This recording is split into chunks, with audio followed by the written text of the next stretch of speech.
Hello, can you all hear me? Yeah, is that nice and loud? Nice and loud. Excellent. I'm really looking forward to this. It's going to be like herding cats, knowing these two. But we'll have a bit of fun, lots of questions, and we'll see where it goes. I'm pleased to say we're sponsored by Natalie, Next Shirts, as you can see here. So this event is sponsored by them.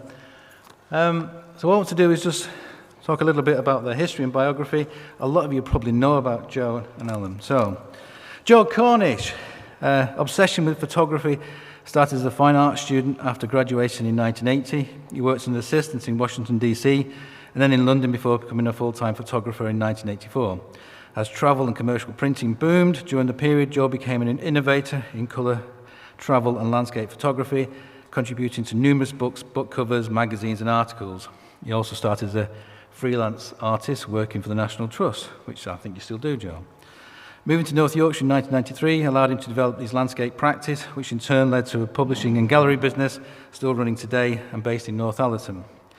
Books have continued to be one of Joe's core outputs, and several titles, and written many books over the last few years, and we have a book, Light and Land, which is an amazing book. He has served as a judge of Landscape Photographer of the Year, Wildlife Photographer of the Year, and hosted several understanding photography events at the Natural History Museum, an honorary fellow of the Royal Photographic Society. Joe has pioneered new landscape category for society and is currently chaired the Landscape Distinctions Group. Joe is a trustee of North Yorkshire Northmost National Parks, a keen worker and dedicated environmentalist. His work is increasingly dedicated to drawing attention to the beauty and vulnerability of the natural world. Alan Inks, OBE, is an English high-altitude mountaineer from North Allerton in North Yorkshire. He is the first and remains only the British mountaineer to have summited all the 14 mountains in the world with elevations greater than 8,000 metres, known as the 8,000ers, at a grand age of 50 and 34 days. Alan took 26 attempts to climb the 14 8,000ers, giving an attempt success rate of 54%. Alan spent 21 years on his challenge, 8,000, starting in September 1987. Alan is recorded as summiting Mount Everest on the 19th of May 1996. Alan is also an international mountain guide, writer, excellent photographer, environmentalist, an active campaigner for charities including WaterAid, Diabetes UK, Cystic Fibrosis Trust, the Duke of Edinburgh's Award, Outward Bound Trust, Mountain Rescue. He also works closely with the British Mountaineering Council. And as I found out yesterday, he's actually a great train and rail enthusiast. But that doesn't seem to be anywhere in your biography, so I'm adding that one today. That is a first. So what I'd like to do then is start off with some really, really tricky questions, and this is for both of you. Favourite snack or food on an expedition or a day's walking? Alan? Chapati with chips. Chapati spread liberally with butter and hot chips. And that'll get you through? Dribbles that, yeah. Okay. Right. Joe?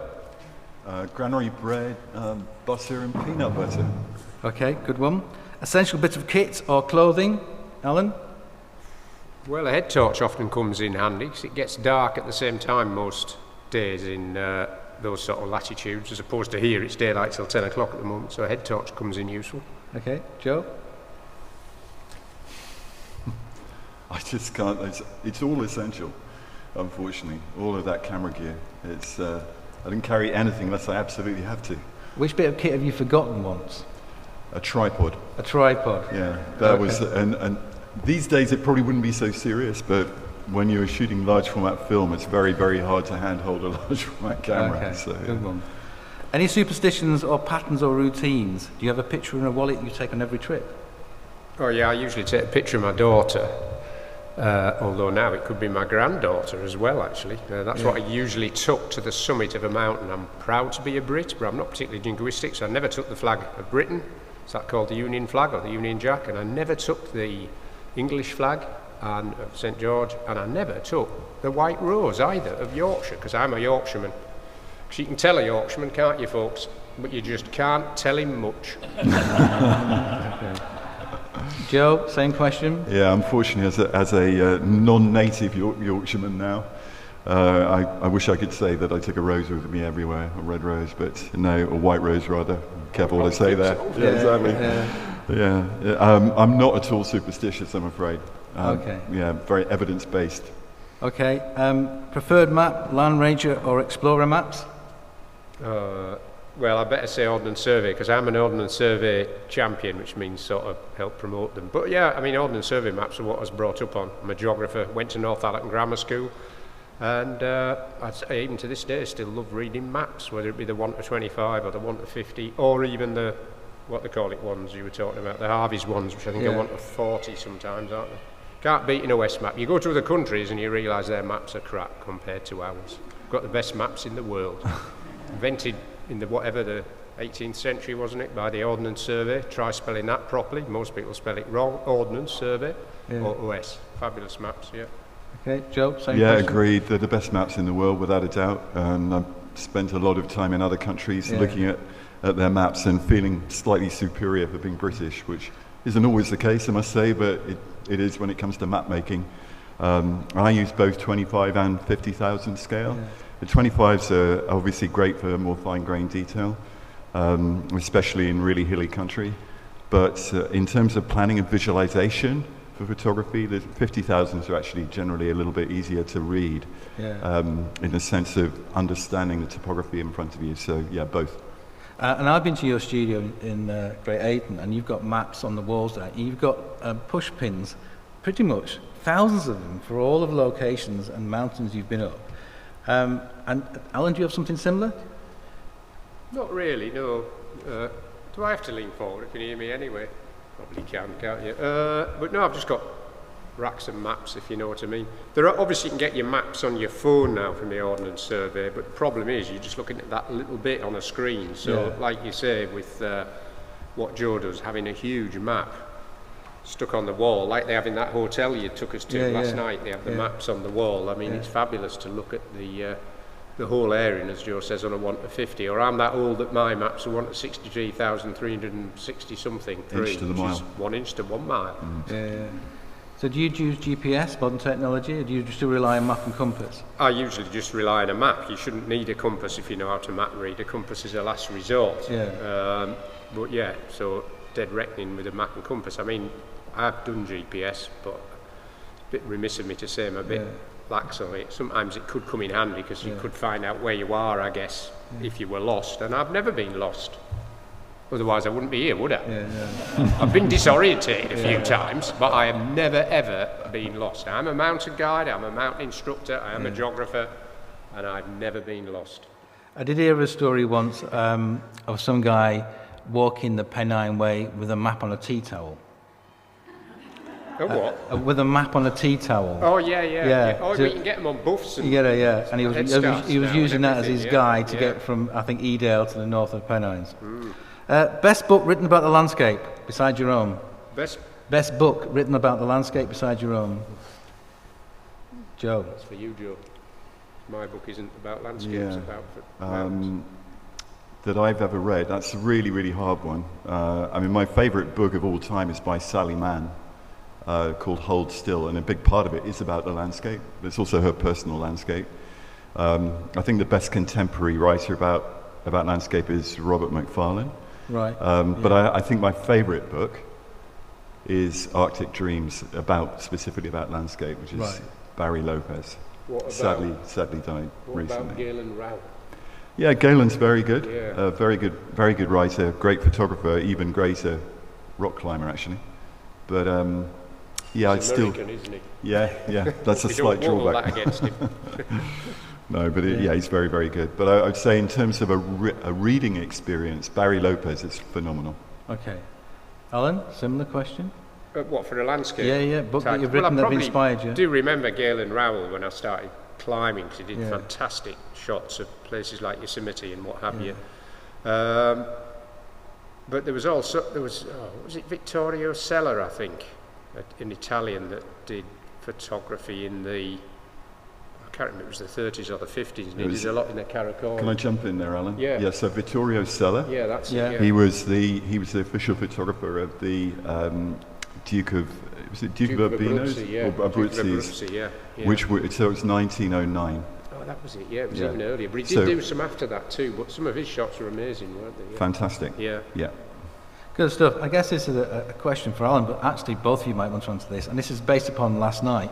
Your favourite train, station or locomotive? Well, first of all, I have to say they aren't train stations. They're actually railway stations. And a train station is a laziness and an Americanism, because it's much easier to say. The Victorians invented the railway system, and they called them railway stations. And if you get your Ordnance Survey map and look at the key, it says railway station. When I was a kid, the station meant the railway station, because when railways were invented, which are off on one now, there wasn't any bus stations. There was only railway stations. So the railway station was always referred to as the station, and then the bus station was the bus station. Now, unfortunately, we have to say train station or bus station. But it's a modernism and an Americanism, train station. They're actually railway stations, if you want to be pedantic. The French haven't rebranded them train stations. They're still Chemin de Gare de Fer. So my favourite railway station, it's a tricky one, but I mean St Pancras is a bit like this, isn't it? Perhaps I should say King's Cross, because it's on this LNER line. Definitely not Euston. That was a carbuncle that was built in the 60s, and they knocked down a fabulous building there. So what the Luftwaffe didn't destroy, the 60s planners did, as they have here. And as for steam locomotives, that's a tricky one, really. Luckily, there are quite a lot of preserved ones now you can go and see. Often on the settle to Carlisle, there's one comes here most Thursdays, I believe, as well. So just any steam loco, really. Okay. Well, this is all new information, you see, because nobody ever knows about it. So I'm not a train spotter. When I was a child, I collected numbers, but I'm not a train spotter now. I'm a photographer that photographs mainly steam locomotives, and they are not trains until they have coaches attached to them. A train is a locomotive and coaches as well. So people often say, oh, you like them steam trains, don't you? Well, but the correct term for what I do is called grising, and I'm a griser, which means taking photos of mainly steam locomotives and chasing them around in your car from one location to another. And you usually involve them, if you can, in the landscape more and more, rather than just a straight shot of a loco. Well, this session actually is called Framing the Experience. So I'd like to ask you both, really, and we'll start off with this one. Do you have experiences that can best be described as spiritual, religious or sublime, emotional? And then can these experiences be captured in a photograph? So it might be worth putting a couple of photographs that we've got on. Yeah, Phil, if we can have a. Yeah. Well, hang on. We can skip that. We can skip that one. Yeah, skip that one. Next one. We can. Yeah, that was it. Joe said to me, we had an exhibition. He said, "I think I'd like to take a photograph of the exhibition." And I said, "We'll get up at 4:30 in the morning." I said, "Pardon?" And sure enough, we got it at 4:30 in the morning. And I've actually got the camera that photograph was taken with. I swapped it for a camera, so it's a D800. So I'm very pleased to say that photograph was with my camera. But we'll move it on. We'll move it on to the next slide. So really, it's that coming back to that question for both of you. Really, can the experience be captured in a photograph? Phil, if we can have the next one. Thanks. Alan, do you want to go first? Oh, well, that's on Kanchenjunga, which is the world's third highest mountain. It was my final 8,000 metre peak. And it's a bit ethereal, that shot, perhaps. I don't know how well it shows up with this projector. And I did feel at the time and try and capture it as an ethereal experience. All the white and the snow, and those crevasses might be a couple of 100 foot deep that you can see there. That was taken on film. It was probably Provia, for those who are geeky into film, which was 100 ASA Fujifilm, so I tended to usually use that rather than Velvia, just get that extra bit of speed. And I didn't know what I'd got till I got back, obviously, and it was processed. And on the way out to base camp, you had to be careful your film didn't boil as you're trekking in for 2 weeks in the heat, and then you had to be careful it didn't freeze on a night, and it would get x-rayed many times, and so on and so forth. I would have thought I took at least 6 of that, probably a dozen, because I was bracketing and getting more than one. Obviously, you can take 6 or 20 or as many as you want on your digital camera now, and it costs you nothing. It's quite expensive to take a dozen shots in them days of one image, but I thought I'm probably not going to get an image like that again or get back there again. As it happens, I did have to go back. I didn't summit the mountain that time. So that's scanned from film, yeah. And obviously I'm in a dangerous location there. Yeah. So have you got anything to say on it, Joe? Come back to you, Joe. Saying, can you repeat the question, and let's have the next slide. For those who, the question was really, do you have experiences that can best be described as spiritual, religious, or sublime in the landscape? And can that be captured in a photograph? Can it be captured? This is Cathedral Cave. Yeah, it's an incredibly difficult and complex question to answer correctly, because I think that when you're in the moment, you don't necessarily consciously reflect that it's a spiritual, sublime moment, other than you're really happy to be there. And I suppose there is a feeling in reflection of connection. You realize that you were simply part of the landscape rather than being separate from it. So if you can describe that as being spiritual, then that happens quite often, I think. And it is an objective for me just to be part of the place, to be lost in myself in the landscape, not from a navigational point of view, but to be part of it. And that last slide, I popped that up then because it's one which is an attempt to translate the idea of the sublime. You use that word, and it has a very particular meaning in art history, as you know, connected with, I forget the philosopher now, Burke. Sorry? Burke, Edward Burke. Burke, yeah. Thank you, who proposed the notion of the sublime, but it's a sort of 18th century, I think, thesis, really, which, as it were, fuses the danger of nature with beauty, and the two become inseparable in the idea of the sublime. And the Romantic movement is really kind of built around that. In many ways, what Alan still does, is a kind of direct translation of the sublime for us in the modern world. And most of us are never going to climb any of those mountains or get anywhere near climbing them. So he's sort of doing it for us and allowing us to get a little glimpse of what it means to put your life on the line, and the kind of sense of being alive that gives, which most mountaineers and climbers do eventually talk about.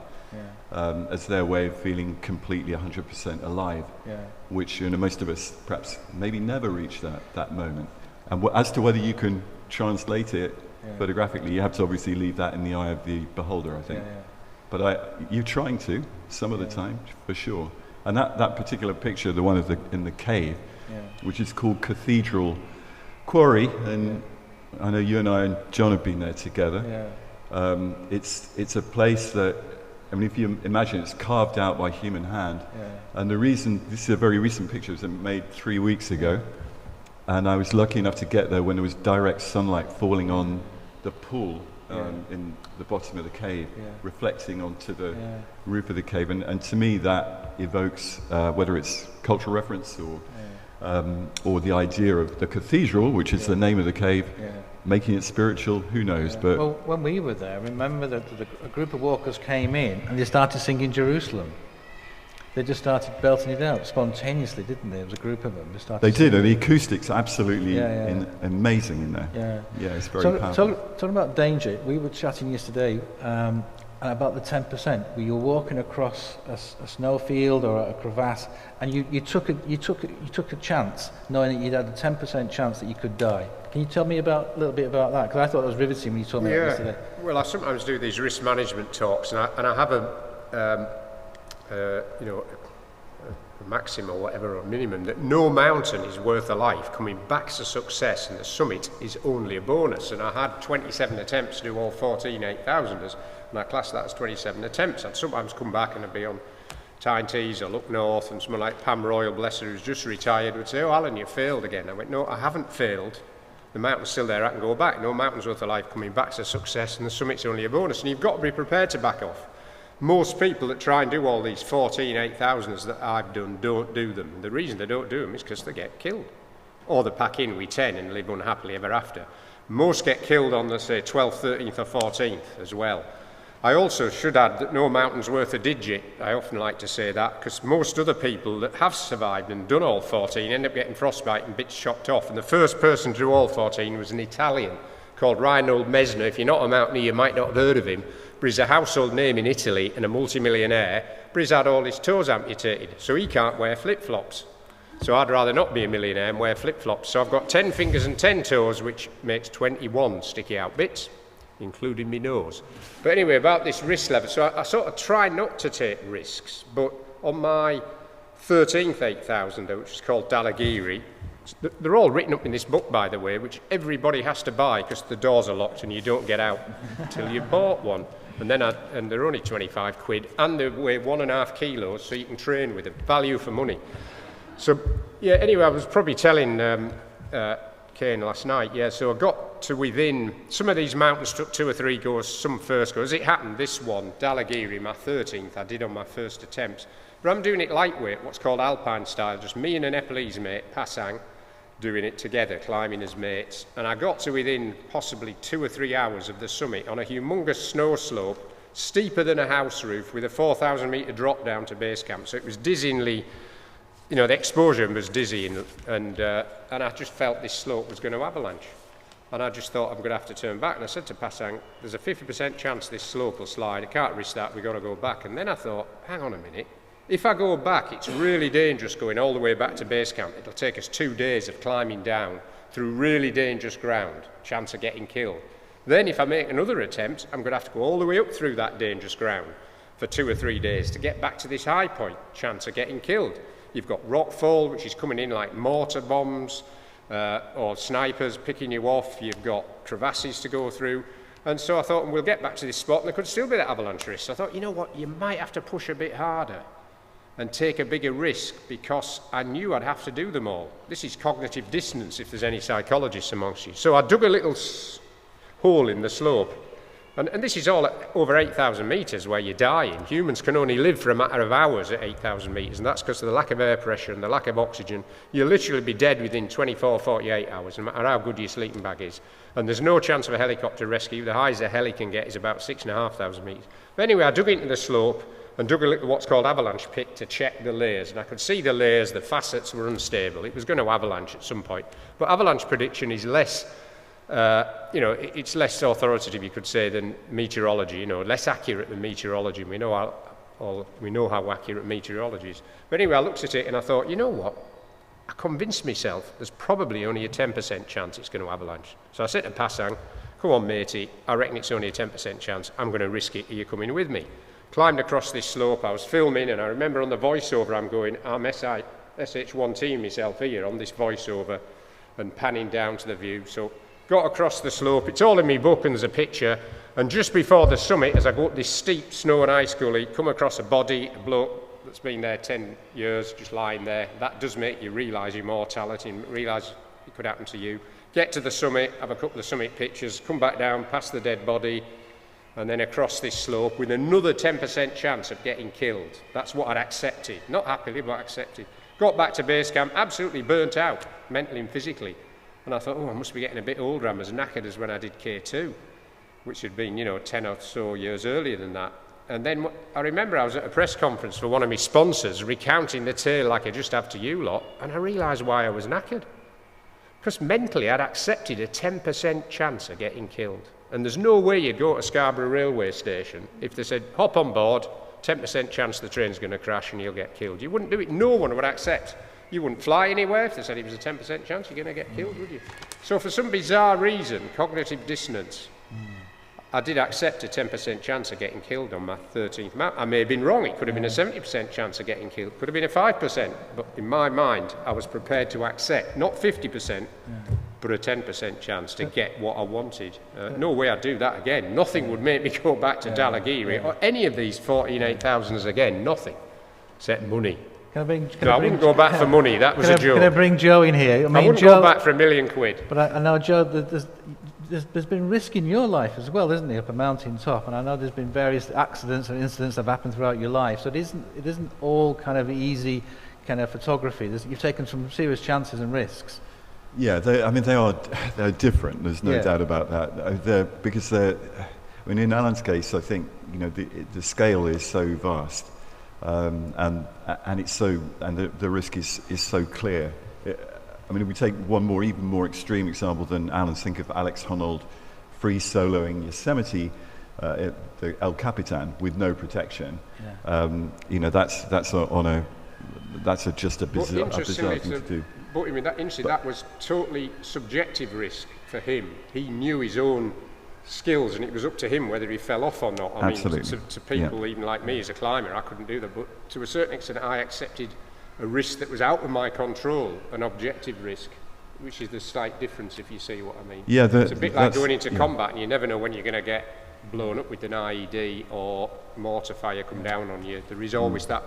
So mine was an objective 10% risk. I took Alex Honnold, for all it's amazing, and I understand what you're saying, he didn't have any objective risk. It was all subjective. He could control it.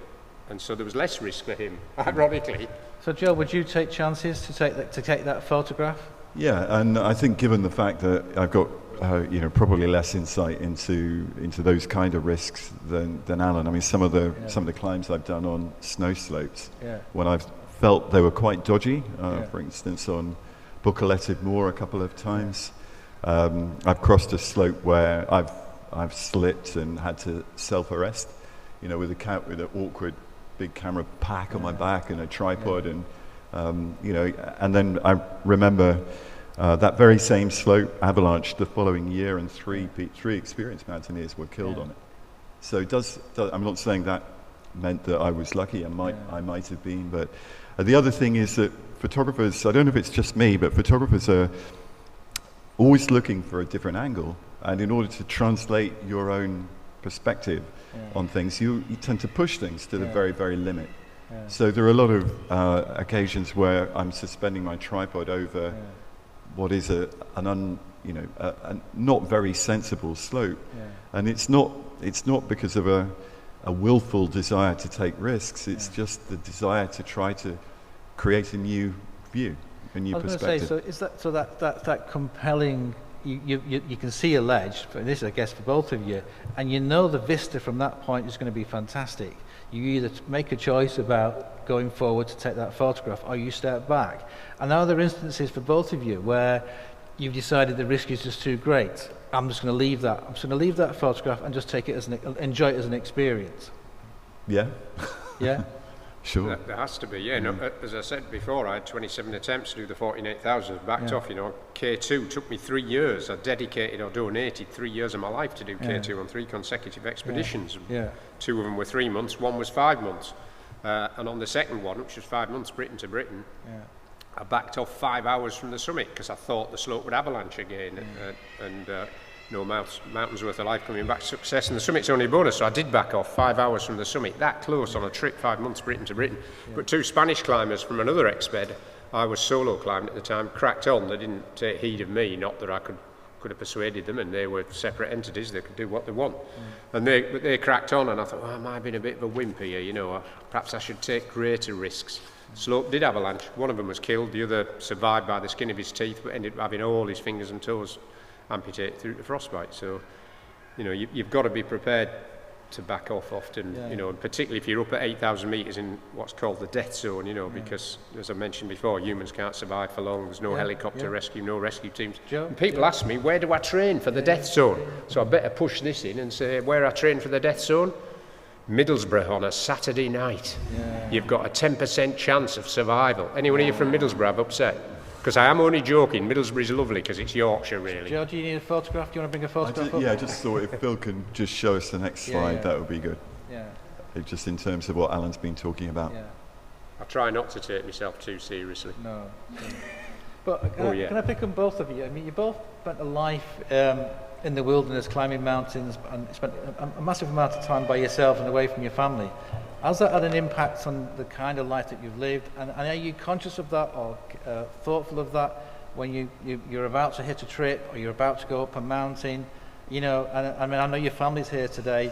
I mean, you've probably taken risks that you've never known about. So it's your time now to confess up if you want to, Joe. I mean, are you conscious of that? Because both have had to be quite singular-minded and focused in the pursuit of your careers, and quite selfish in some respects. Yeah, definitely selfish. So have you paid the price for that in many ways? Or have you achieved what you wanted to achieve as a consequence of that?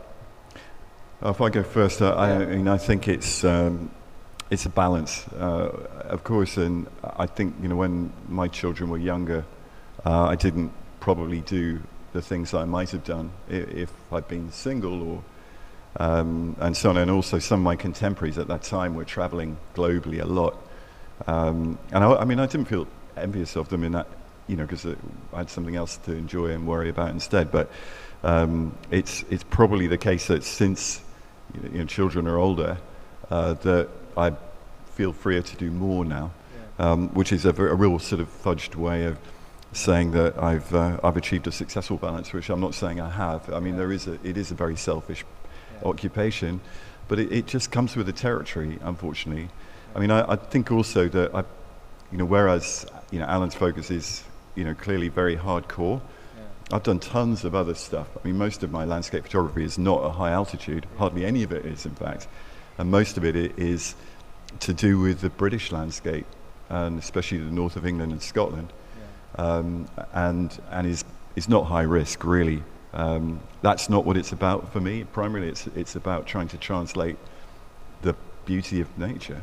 Well, I think it's not so much risk in that case. It's the fact that to pursue your dreams or your passion or your job, you've had to spend a massive amount of time away from home at the expense of family and this and the other. And then whether or not that there's a degree of guilt maybe about that, or you think that's just a price to be paid to kind of do what you need to do to get to positions that you both are in. I mean, if you look at any careers, they are varied, and lots of people work offshore and so on, and they have, or other people just go 9 to 5, but when they get back, they're absolutely knackered. They find it very difficult to have time for their families. Whereas at least in my case, my work pattern, might be away for 2 or 3 weeks sometimes, but then I'm at home. I'm at home all the time, spending more time probably with the children than many dads do. Yeah, I think I could concur with that. Obviously, perhaps, dare I say, some of my stuff was a bit more risky. A bit like, in recent times, people going into combat possibly, and or even offshore can be dangerous. But yeah, I would spend quality time with my daughter when I came back, really. So, but you've got to do what you've got to do. I couldn't help it. I had to do what I had to do. But my daughter Fiona did get more understanding of the dangers as she got older. Into her teens, whereas earlier on her dad was just a climber, so he's gone away and then he comes back. And I remember I must have been on one attempt on Everest, and a lot of people were getting killed, and I borrowed someone else's sat phone. I never had them in the 90s myself, and rung up her mum and said, "Oh, thank God you've rung. Fiona's really upset because she went to school and all her friends said, have you heard about all the avalanches and deaths on Everest?" And she started to realise then. And then towards the end of my expeds, I'd have my own sat phone and I'd ring her up when she was a teenager, and it was fabulous. I'd be trekking into this mountain, which can take you 2 weeks, and then you usually have 3 weeks to 5 weeks acclimatising before you make a summit push, and I'd be having chats with her on the sat phone. It'd be brilliant. I'd think, oh, this is great, I'm actually talking with me teenage daughter, this is fabulous. And then the first call I'd make after I'd summited would be to Fiona, and then maybe a sponsor or whatever. And then I'd ring it and say, I'm safe, I've done it. I'll just wait at base camp a few days and then I'll trek out. And then I'd ring her again and she'd go, "Oh, I'm a bit busy, Dad. I can't really talk to you now. I've got this and that to do. My friends are coming out." So as soon as she knew I was safe, she wasn't bothered about talking to me, Trainee woman she was, all her life. I love her to bits, obviously. Can I ask you both a question? I think this is kind of relevant really to the festival about and the environment. I mean, you've both spent a life, 40 years, moving and travelling around the world. Have you seen the landscape change significantly or in any way because of the human impact or the environmental impact? And is that reflected in your photographs? So the photographs you could have taken 30 years ago, 40 years ago, are you seeing things differently as well? So has the landscape changed in the last 40 years? Shall I go first? Well, I was going to say it depends if you go to the same place. Yeah. Then you might notice it change. I Scarborough changed in the last 30 years. Well, it is, I think it has. Yeah, everywhere changes. No, everywhere. but I'm thinking in terms of the environment, because as a landscape impermanence. painter, as a landscape painter, I was in the Lake District a few years ago, and because of the climate change and the algae, Derwent Water was just green, and that part of the triathlon was cancelled. The swimming part of it was cancelled, and I'm seeing the different colours transform in the mountains and in the local North York moors have been changing because of climate change and other environmental factors. But have you noticed that in your work? Are you concerned about that? Do you want to represent that in any way in your images? I'm certainly concerned about it. I think very much so. But it is, I mean, to answer your question directly, it is quite difficult to pinpoint specifics. And that's partly because there is so much change anyway. That's always true through the course of history, partly through land use. which may or may not be related to climate change, and because especially in the UK, which is after all my main working territory, I think we're really fortunate. Although there have been changes, Kane, without a doubt, and certainly in terms of weather patterns, just since the late, let's say I remember the 1960s, growing up in Devon, it was colder than it was then, in Yorkshire now, on the whole. But that could change again, because there are patterns in the climate that are still very unpredictable moving forward. And the other thing is that the UK is in a very fortunate position, I believe, and that's because we have this relatively benign position surrounded by ocean on all sides, which is a massive moderator of weather. It also brings us fairly regular rainfall, the way the weather patterns work. And so we tend to be insulated from the worst effects. So I'm not saying that we're insulated from all effects, obviously, but whereas I think some of the more extreme effects you see on the continental areas, I mean, what happened in Canada a couple of weeks ago, what's been happening in Germany, these may be, it's hard to know for sure if they're direct results of climate change. They're probably just more extreme than would have happened in the past. There always have been extreme effects. So in terms of, for me actually, a bigger concern is habitat destruction. And that's something I've seen, but not as much as you might imagine, because most of the really mega habitat destruction globally is happening in the rainforests and also in Siberia and northern Russia. Some of that is human caused and some of it is natural. So for example, think of the Siberian fires that have happened for the last couple of summers. And in Australia 2 summers ago, to their summers, that was our winter, the really, really catastrophic fires that are happening there, burning areas of land greater than the whole of the UK. These are very difficult to recover from for the wild creatures that live there. We live on a planet where where our domestic animals outnumber wild animals in biomass terms by very nearly 10 to 1. And that in itself is shocking, but it tells you a lot about how the land is used.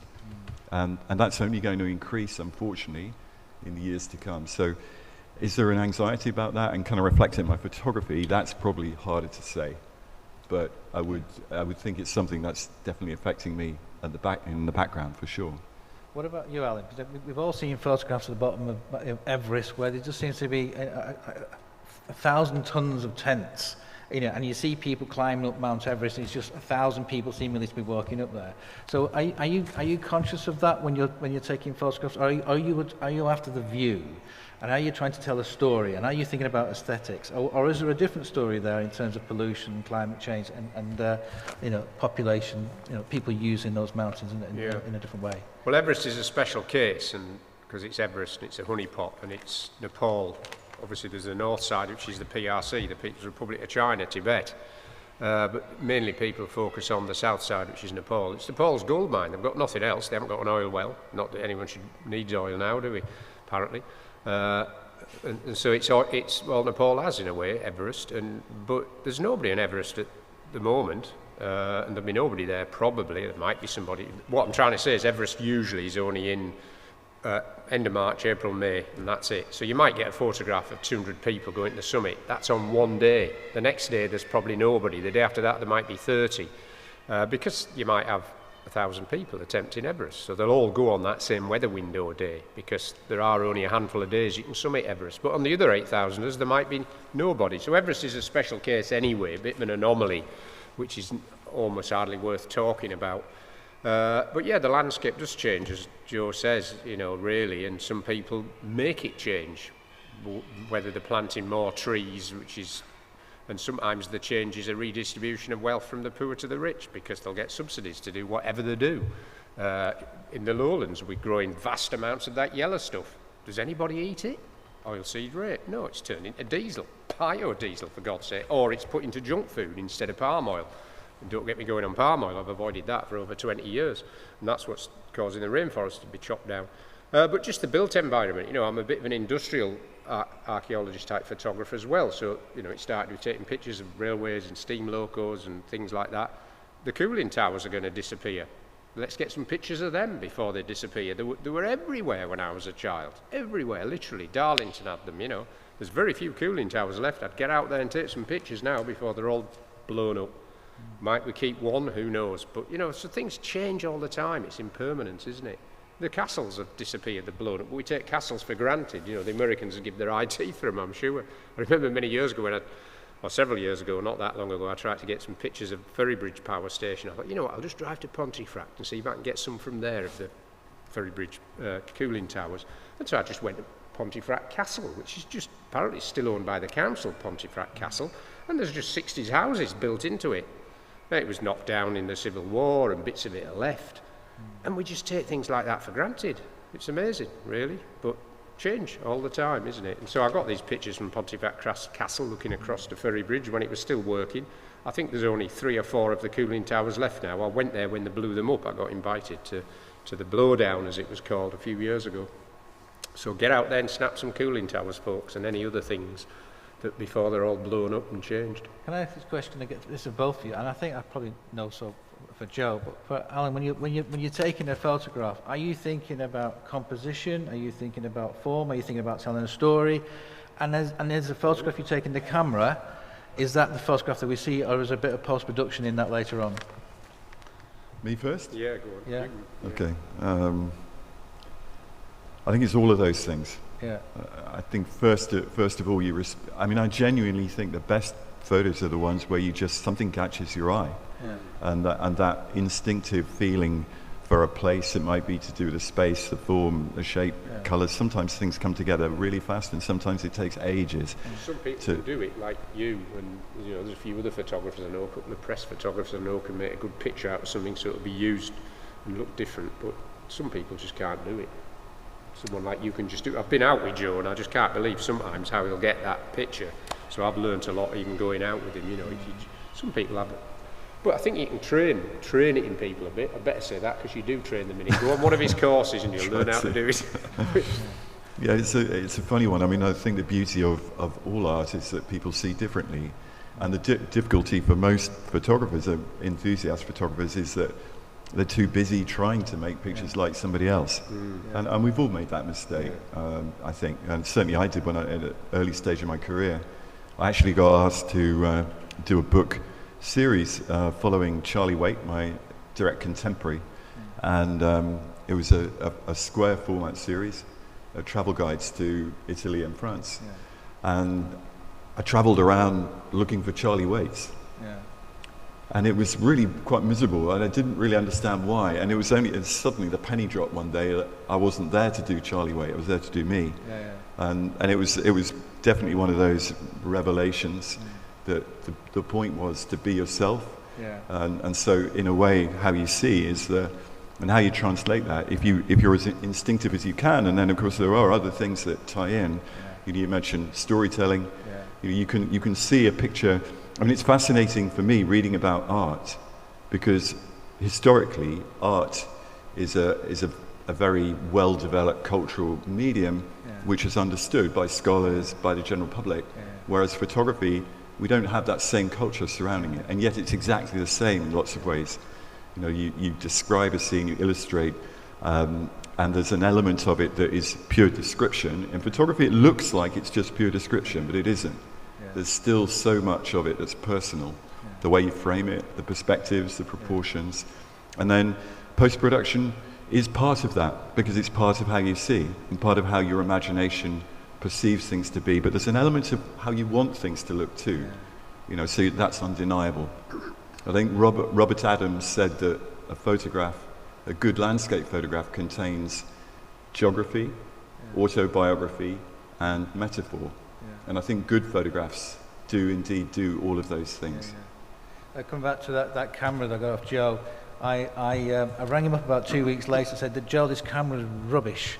It's absolutely rubbish. He said, what do you mean? Why? He said, well, every time I take a photograph, it looks nothing like yours. You know, and that's absolutely true, isn't it? The fact that it's not the camera, it is the photographer that makes the image or takes the image. Sorry, go ahead. Go on. Sorry, Joe, go on. Well, it's just, it's so, it would be the equivalent, would it not, of somebody looking at one of your paintings and saying, well, you must have really good brushes, Kane. Yeah, that's true. Oh, yeah, I wish I had. I'm getting conscious of time now, so I think I'd like to open it up to the audience if there's any questions. Have we got the boom mic around, just in case? Yeah. I reckon we've got about 10 more minutes on this, so I guess lots of people have lots of questions for two amazing photographers. So has anybody got any questions? Yeah, stick your hand up.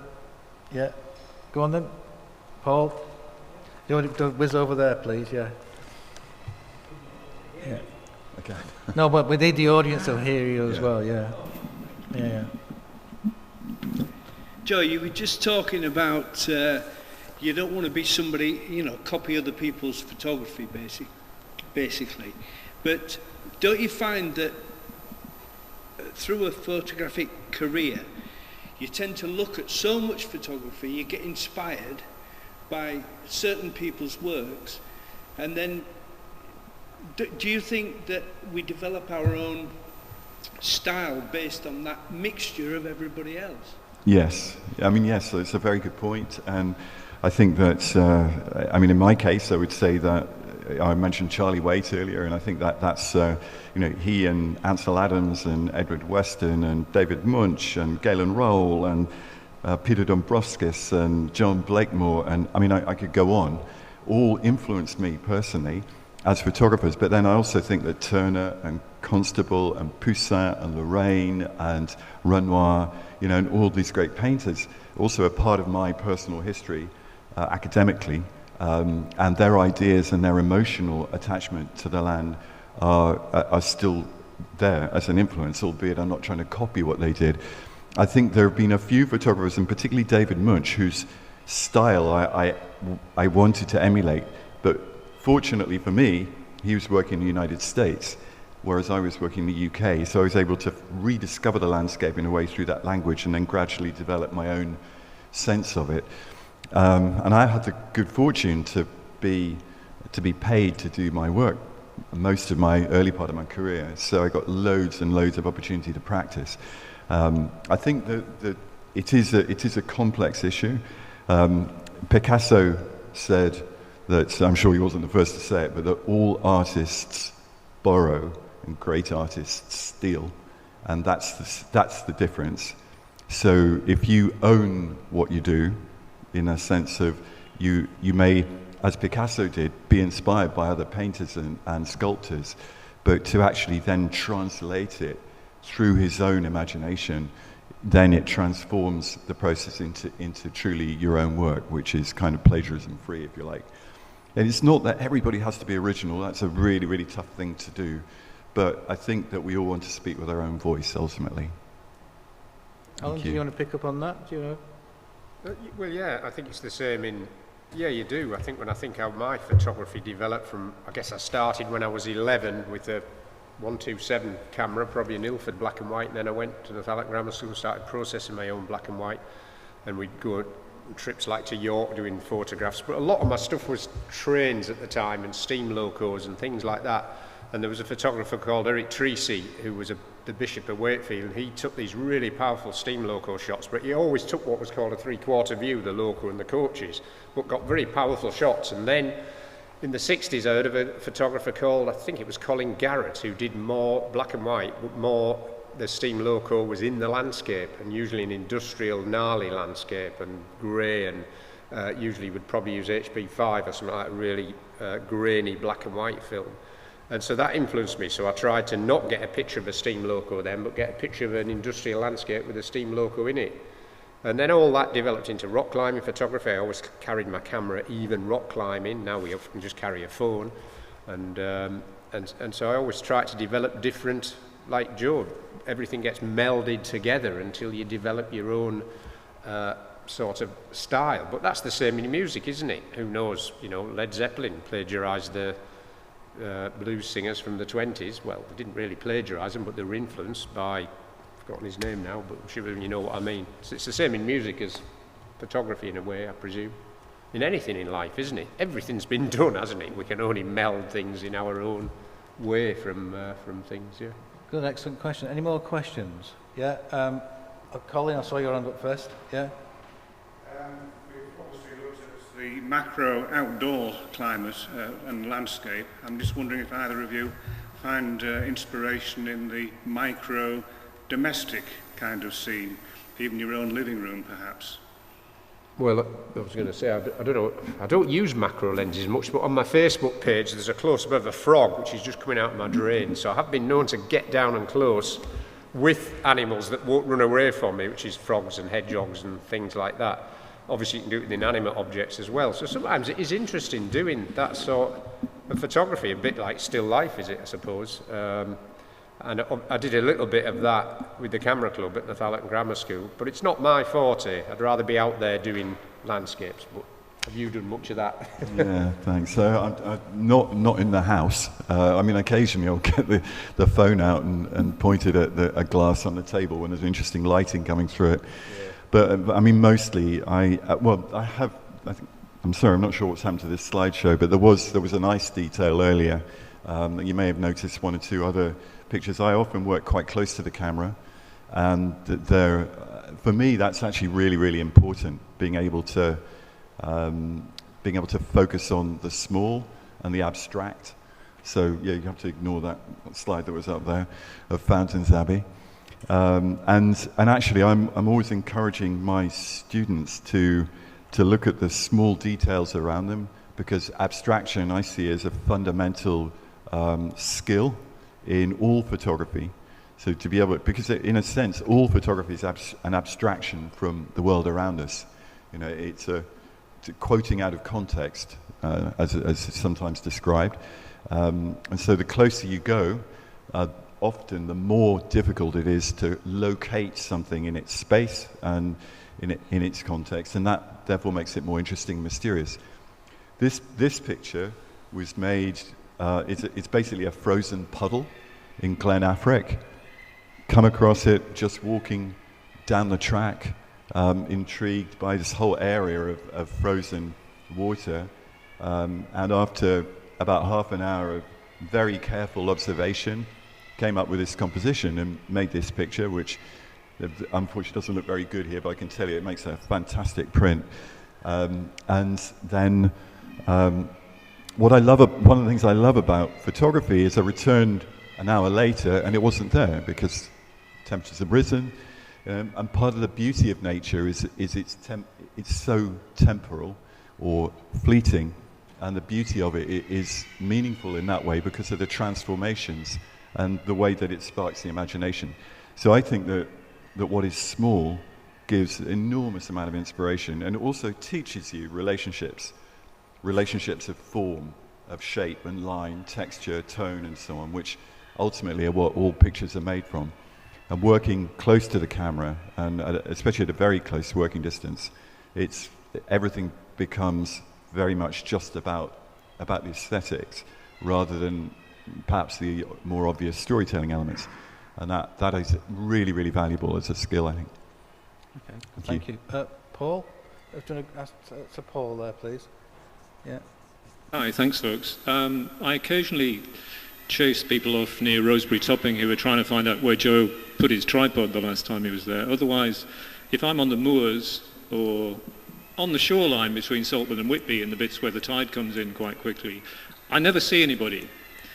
People aren't there in the wilderness, and I don't think they understand it. There's fear, there's danger, as you say, but this is local, and therefore people aren't really aware of the relation between the feudal system and the moors, for example, or the fact that you don't die if you go down on the shore, and there's a lot to see and learn. Should we be encouraging the masses to go more through our work to experience these wildernesses, or should we just be portraying and saying, yeah, it's quite dangerous, but this is what it's like?